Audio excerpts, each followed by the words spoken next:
2026 களம் யாருக்கு?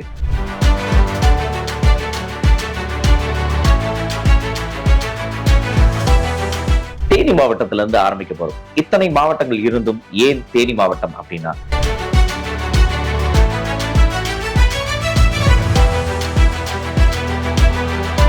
தேனி மாவட்டம் ஒரு ஹாட் ஸ்பாட்டாகவே திகழ்கிறது. ஆண்டிபட்டி முதல் போடி வரை ஒவ்வொரு அங்குலமும் அனல் பறக்கும் பூமி அப்படின்னு சொல்லலாம். எம்ஜிஆர் ஜெயலலிதா காலத்துல இருந்தே அதிமுகவுடைய இரும்பு கோட்டையாக இருந்த தேனி மாவட்டம்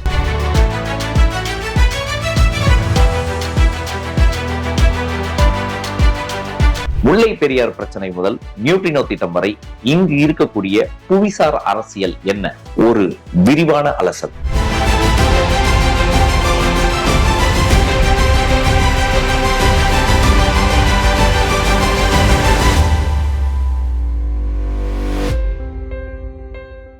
வணக்கம். ஊடகத்திற்காக நான் வசீகரன். 2026 களம் யாருக்கு?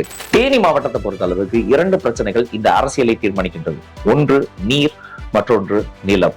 இந்த முல்லை பெரியாறு அணை பிரச்சனையை எடுத்துக்கிட்டோம் அப்படின்னா, கேரளாவுடனான இந்த நீர் பங்கீட்டு பிரச்சனை அப்படின்றது தமிழக விவசாயிகளுடைய வாழ்வாதார பிரச்சனையா இருக்கு. சமீபத்திய ஆய்வுகள் மற்றும் கேரளாவுடைய புதிய அணை கட்டும் திட்டத்திற்கு எதிராக தமிழக அரசியல் கட்சிகள் குரல் கொடுத்துட்டே வந்துட்டு இருக்கு. குறிப்பாக அமமுகவுடைய பொதுச் செயலாளர் டிடிவி தினகரன் மற்றும் OPS பன்னீர்செல்வம் அவர்கள் இதை தொடர்ந்து கையில எடுத்துட்டே வர்றாங்க.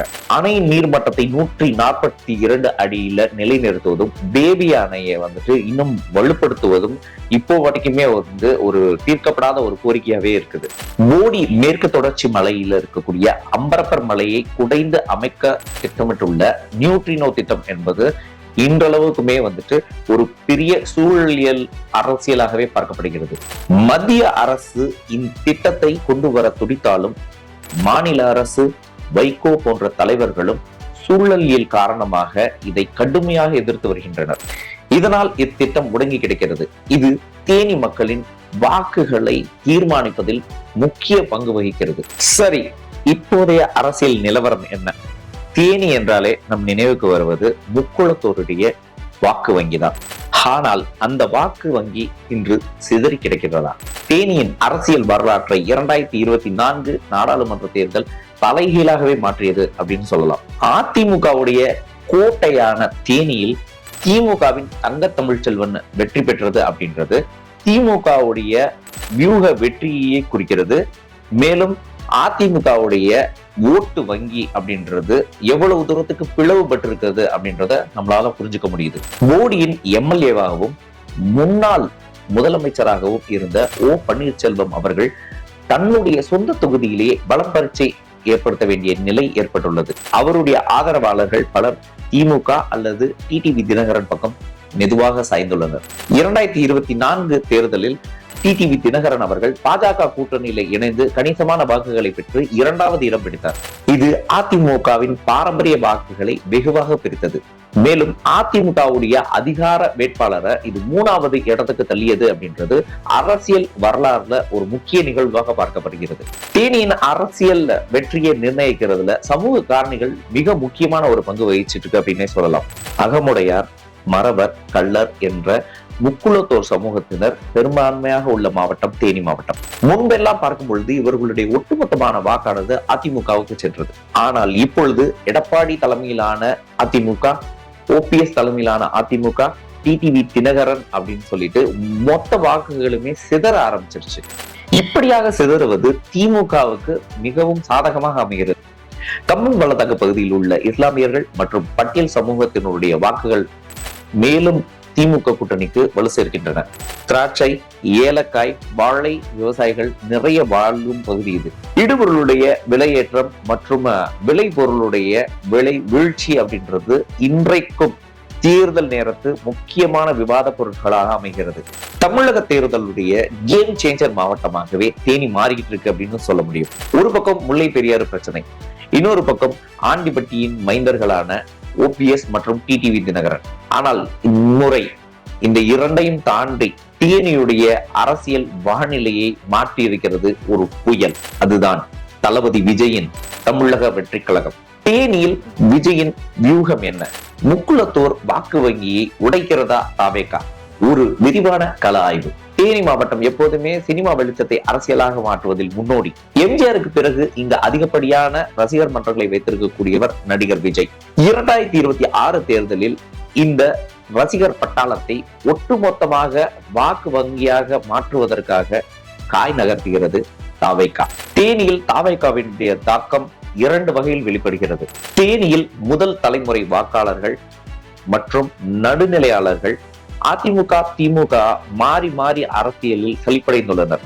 இவர்களுடைய முதல் தேர்வு அப்படின்னு பார்த்தோம்னா அது நடிகர் விஜயாகத்தான் இருக்கிறார்.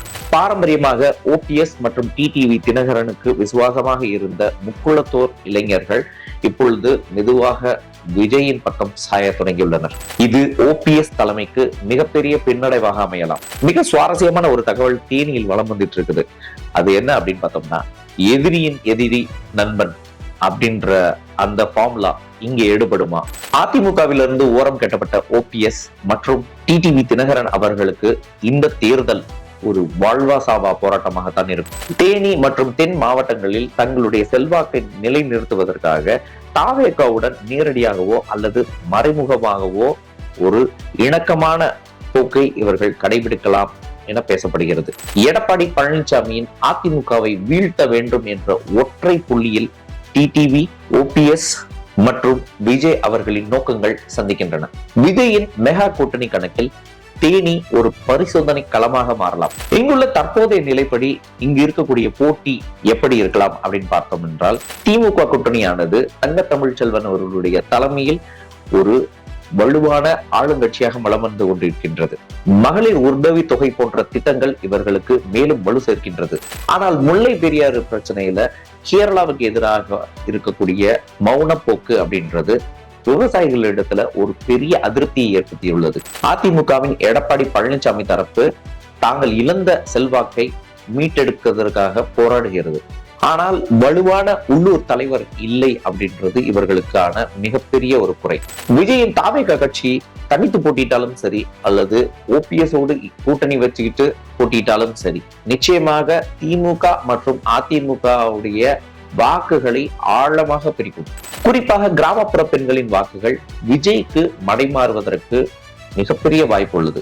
ஆக மொத்தம் 2026 தேனி மாவட்டம் யாருடைய கோட்டையாக இருக்க போகிறது என்பதை சாதி மட்டும் முடிவு பண்ண போறதில்ல. சினிமா கவர்ச்சியும் மாற்றம் வேண்டும் என்று எதிர்பார்ப்புடன் இருக்கக்கூடிய இளைஞர்களின் வேகமும் தான் தீர்மானிக்க போகிறது.